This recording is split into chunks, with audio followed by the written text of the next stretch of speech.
interdit en fait de s'asseoir sur la rangée du haut.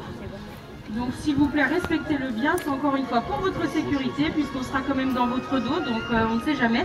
Ça va bien sûr dans les deux sens, nous on peut être porteur et vous contaminer, donc ce n'est le souhait de personne. Voilà, donc jouez bien le jeu, on n'a pas envie d'être confiné, je pense que vous pensez comme nous. Donc pensez à vous, pensez aux gens qui sont autour de vous. Voilà, pensez quand même à libérer l'escalier dans les gradins de chaque côté ici, on peut en avoir besoin pendant le spectacle, pour vous présenter des oiseaux de plus près, mais aussi pour intervenir en cas de problème. Donc laissez au moins, peut-être pas tout l'escalier, mais au moins le passage d'une personne, ce serait très gentil. Dans l'escalier central ici, s'il vous plaît. Voilà, comme ça on peut aussi vous présenter les oiseaux de plus près. Alors maintenant les consignes en ce qui concerne les oiseaux. Tout d'abord on vous demandera pendant le spectacle de rester bien assis. Évitez de vous lever, évitez de circuler dans l'allée centrale. C'est tout simplement, vous allez le comprendre, pour ne pas percuter un oiseau en plein vol. Ça pourrait vous faire extrêmement mal, et à l'oiseau aussi bien sûr. Évitez également de toucher les oiseaux. Lorsqu'ils vont passer au-dessus de vos têtes, surtout ne levez pas les bras. Et s'ils se posent parmi vous, ça peut arriver, même si vous êtes nombreux, ne tendez pas la main vers eux. Pareil à la fin du spectacle, si on a des perroquets sur les rambardes, n'essayez pas de les toucher. Quand ils ne connaissent pas, ils peuvent pincer, ça fait extrêmement mal.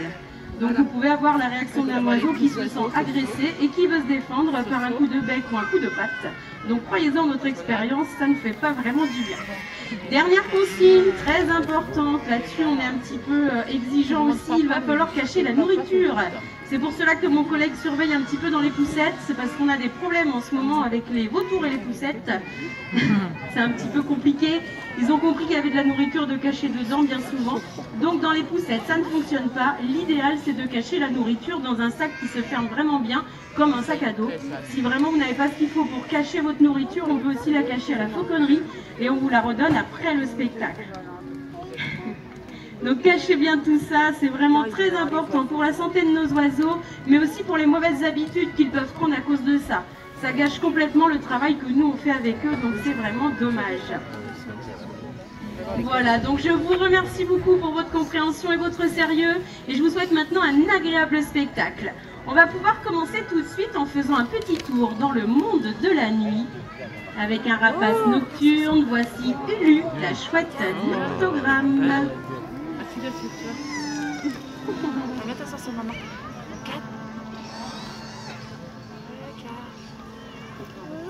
Ah, c'est une chouette.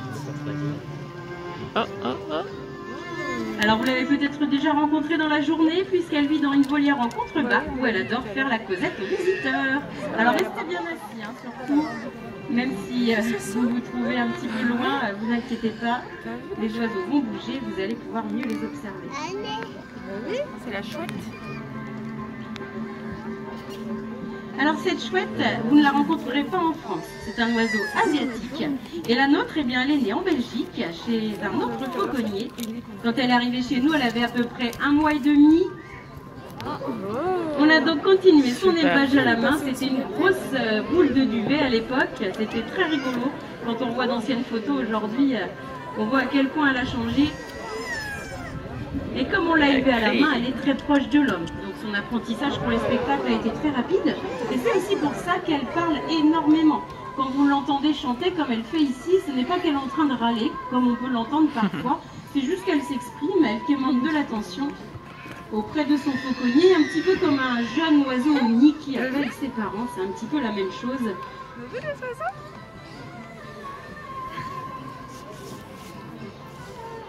Je crois que si je te tends comme ça en l'air, elle peut t'attraper.